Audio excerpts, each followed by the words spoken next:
नमस्कार दोस्तों मैं पिछले 2 दिन से सोशल मीडिया में गण रत्न आदरणीय नरेंद्र सिंह नेगी जी के खिलाफ दुष्प्रचार होते हुए देख रहा हूं।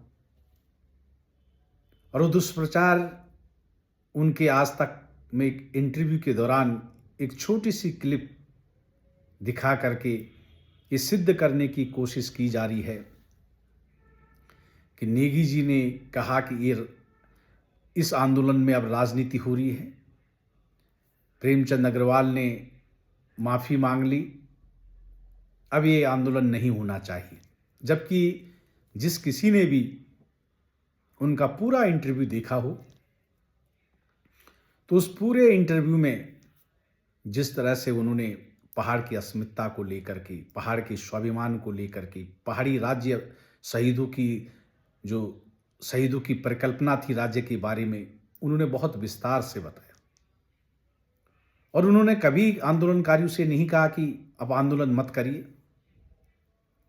निश्चित रूप से जिस प्रकार से नरेंद्र सिंह नेगी जी के खिलाफ सोशल मीडिया में दुष्प्रचार किया जा रहा है, हम मान सकते कि जो पहाड़ विरोधी ताकतें हैं, जो राज्य विरोधी ताकतें हैं, वो तो उस हिस्से को प्रचारित और प्रसारित करेंगे ही करेंगे अपने पक्ष में। लेकिन अफसोस इस बात का हुआ कि हमारे भी कुछ लोग उस षड्यंत्र का हिस्सा बन रहे हैं और उस षड्यंत्र का हिस्सा बन करके उनके खिलाफ अभद्र टिप्पणियां सोशल मीडिया में कर रहे हैं, जो बहुत ही दुखद है। और ये षड्यंत्र इसलिए कह रहा हूं कि उन षड्यंत्रकारियों की एक ही मंशा है कि गणरत्न नरेंद्र सिंह नेगी जी उत्तराखंड की वो आवाज़ है जिनकी एक आवाज़ पे जन आंदोलन खड़े हो जाते हैं। उनकी एक आवाज़ पर पूरा उत्तराखंड का जनमानस एकमुठ हो जाता है और उस आवाज़ को अविश्वसनीय बना दो, जिससे कि भविष्य में भी कोई भी मुद्दा उठता है और नरेंद्र सिंह नेगी जी उन जन सरोकारों से जुड़े हुए मुद्दों के प्रति जनता को लामबंद करने के लिए आह्वान करेंगे, तो उनकी विश्वसनीयता को इतना घटा दो कि लोग उन पर विश्वास नहीं करेंगे। ये सत्ता में बैठे लोगों की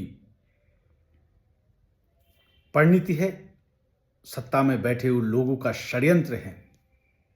बहुत से हमारे कई ऐसे लोग थे जिनकी शंकाएं थी कि गैरसैंण में जो 6 तारीख को पहाड़ी स्वाभिमान रैली थी, वो भी नेगी जी से किसी ने कहलवाया हो, क्योंकि उस दिन प्रधानमंत्री जी हर्षिल आ रहे थे, तो ध्यान का डाइवर्ट करने के लिए लोगों के लिए गैरसैंण का आह्वान किया हो। लेकिन मैं नेगी जी को बहुत नज़दीक से जानता हूं, उनके विचारों को बहुत नज़दीक से जानता हूं। कोई सत्ता उनको दबाव में नहीं ले सकती, ये मैं अच्छी तरह से जानता हूं। और जो ये कह रहे हैं कि 6 तारीख, क्योंकि प्रधानमंत्री का दौरा तो पहले प्रस्तावित था, मौसम खराब होने के कारण वो 6 तारीख को हुआ।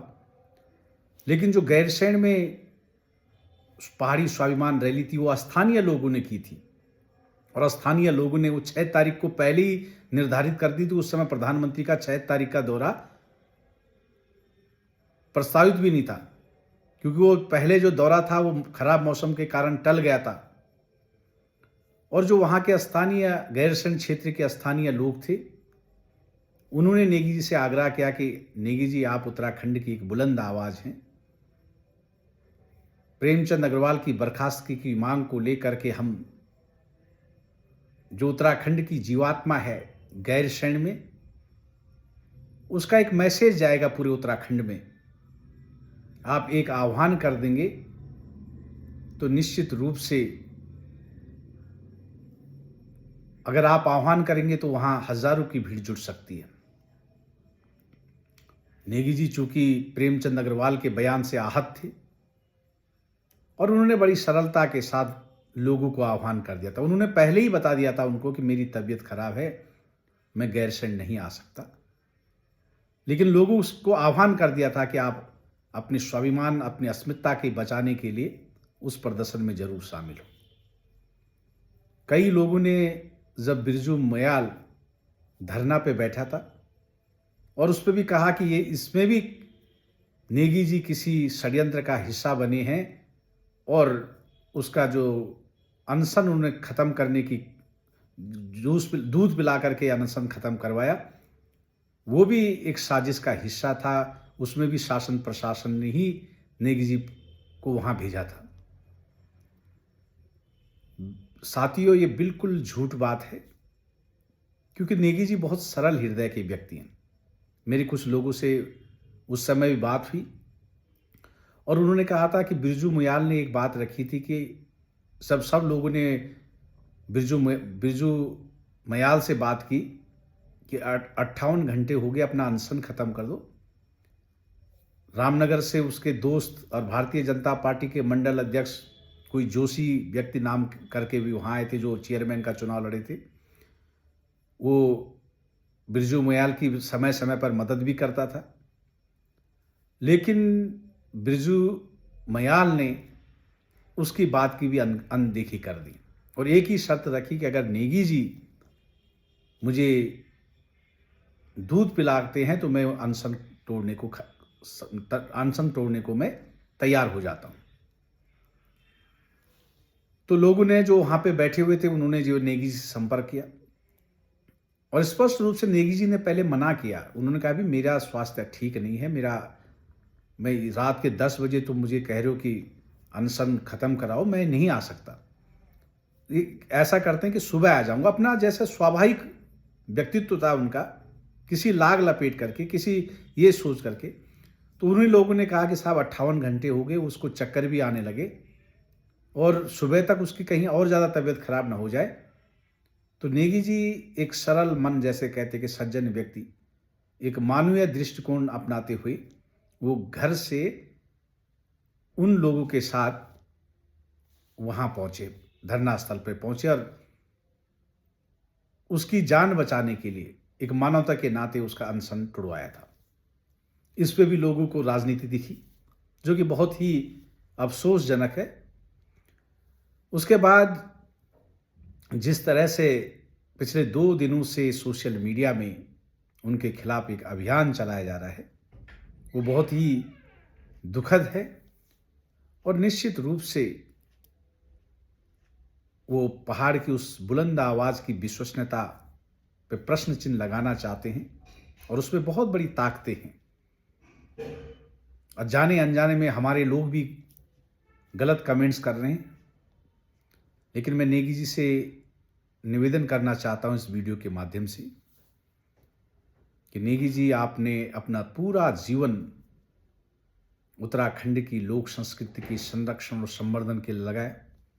आपने अपना पूरा जीवन उत्तराखंड के जन सरोकारों से जुड़ी हुई मुद्दों पे लगाया और आज वही समाज के कुछ लोग, हमें मालूम है कि दुख सबको है, लेकिन ऐसे भावावेश में आकर के जिस प्रकार से नेगी जी के खिलाफ अभद्र टिप्पणियां कर रहे हैं और ये समाज, जिस समाज के लिए उन्होंने इतनी बड़ी कुर्बानी दी है, वो समाज भी उनके पीछे खड़ा नहीं है, तो इस अफसोसजनक बात है। मुझे याद है कि हमारा समाज तो उनको सांस्कृतिक कार्यक्रम में इसलिए नहीं बुलाता कि वो कहते हैं कि नेगी जी 1.5-2 लाख रुपए प्रोग्राम के लेते हैं। जिस समाज को उन्होंने इतना कुछ दिया, उनके आत्मसम्मान, उसके संस्कृति के संरक्षण और संवर्धन के लिए काम किया, उसको 1.5-2 लाख रुपए देने के लिए भी कहते हैं कि वो पैसा अधिक लेते हैं। अगर उनका आप देखिए कि कम से कम उनके साथ 20-30 लोगों की टीम होती है, आने जाने का किराया, रास्ते में खाने का किराया भी उसी 1.5-2 लाख में इंक्लूड होता है। साथ ही साथ उनके परिवार के 3 नेगी जी सहित 2 सदस्य और उनका पुत्र भी और उनकी धर्मपत्नी भी, पूरा परिवार एक प्रोग्राम में, क्या जिस प्रोग्राम को बाहर के कलाकारों को, राष्ट्रीय स्तर के कलाकारों को सरकार 20-20, 25-25 लाख रुपए देती है, उनको तो सरकारी कार्यक्रम इसलिए नहीं मिलते कि वो सरकार के खिलाफ आवाज उठाते हैं।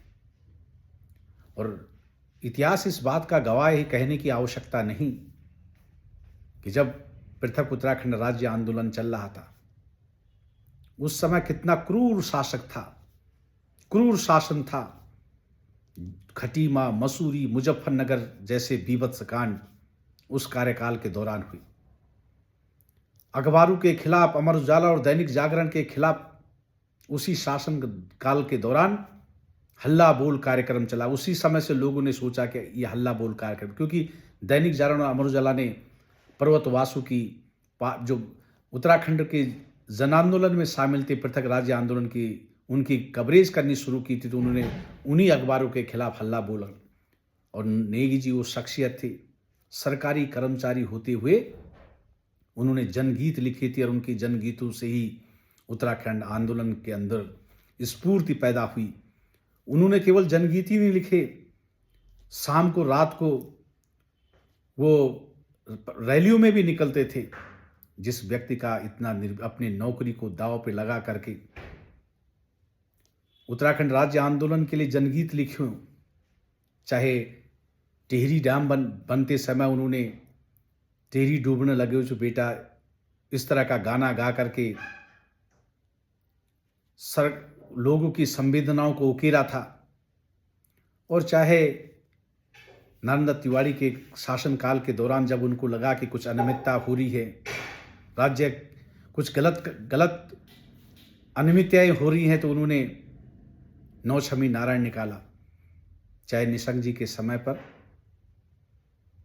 और तिवारी जी के समय पे तो उनको इतना परेशान किया गया कि उन्होंने वीआरएस ले लिया था, स्वैच्छिक सेवानिवृत्ति के लिए आवेदन कर दिया था। और चाहे निशंक जी के समय पे जब अनियमितता हुई तो उन्होंने उस कदका खेलू, ये इस तरह के गीत लिखे थे जिससे सिंहासन हिल गया था। लेकिन अगर वो उनके साथ समझौता करते तो आज खरबपति होते। नेगी जी ने कभी भी, आपने देखा होगा कि वो हमारी संपदा है, हमारे एसेट्स हैं।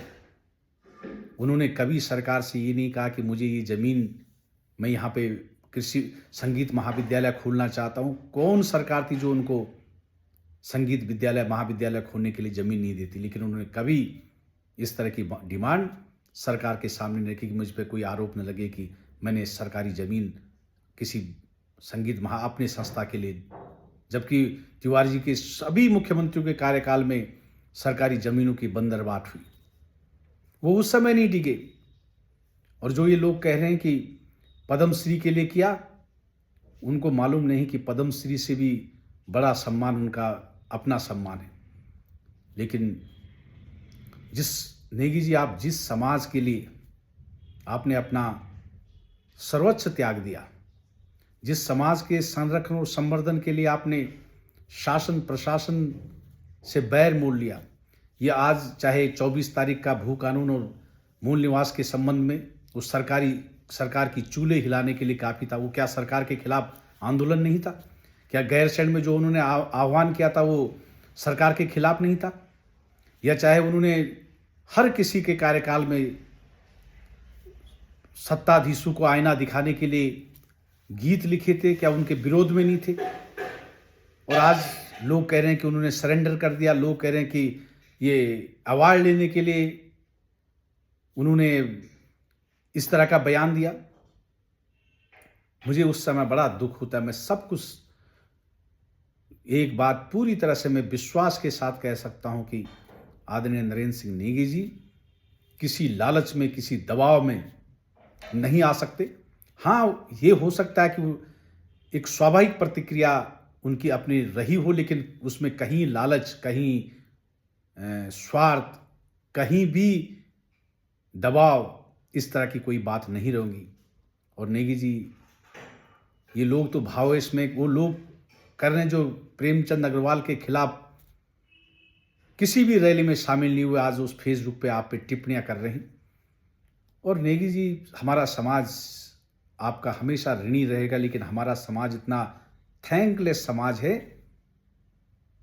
कि आपने अपनी नौकरी छोड़ दी, आपने तमाम उत्तराखंड की संस्कृति और संवर्धन के लिए, अगर आपके पास पेंशन नहीं होती तो ये समाज आपके परिवार को भी नहीं देखता, क्योंकि ये समाज इस तरह का हमारा थैंकलेस समाज है, मुझे आज कहना पड़ रहा है। और नेगी जी के बारे में तो आपने तो वो दिया है उत्तराखंड को, आपके बारे में तो कहा भी जाता है कि if you want to know about Uttarakhand, its people, culture, tradition, politics, you must listen the song of Narendra Singh Negi. आप पूरे उत्तराखंड की मान हो, शान हो, और ये राज्य विरोधी ताकतें, ये पहाड़ विरोधी ताकतें आपकी विश्वसनीयता पे प्रश्न चिन्ह खड़ा करके ये उत्तराखंड की एक बुलंद आवाज़ को अविश्वसनीय बनाना चाहते हैं, जिससे कि भविष्य में कोई जन आंदोलन के खिलाफ अगर आप कॉल करें तो उस पर लोग विश्वास न करें।